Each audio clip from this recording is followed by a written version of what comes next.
Dhammapada verse 82, Kanamata with two. The story of Kanamata. While residing at the Jetavana monastery, the Buddha uttered verse 82 of this book with reference to the mother of Kanamata.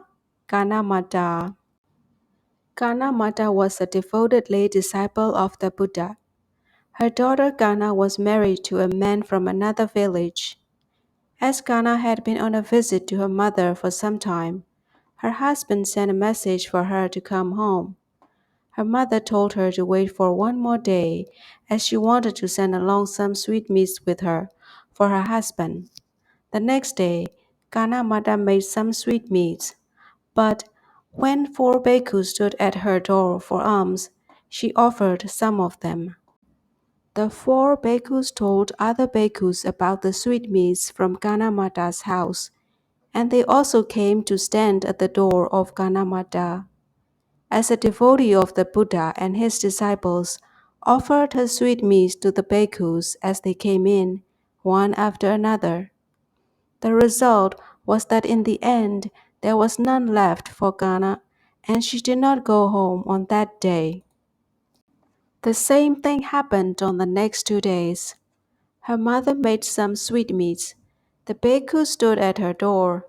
She offered her sweetmeats to the bhikkhus. There was nothing left for her daughter to take home, and her daughter did not go home.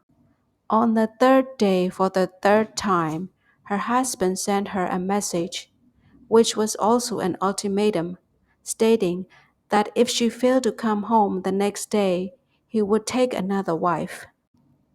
But on the next day also, Kana was unable to go home because her mother offered all her sweetmeats to the bhikkhus.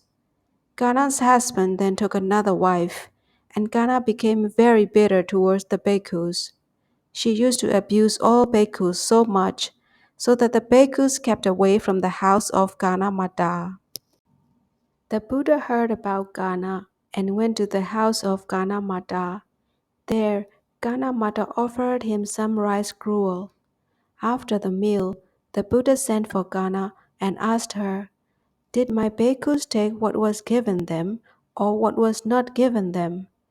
Kana answered that the bhikkhus had taken only what was given them, and then added, "They were not in the wrong, only I was in the wrong." Thus, she owned up her fault, and she also paid homage to the Buddha. The Buddha then gave a discourse.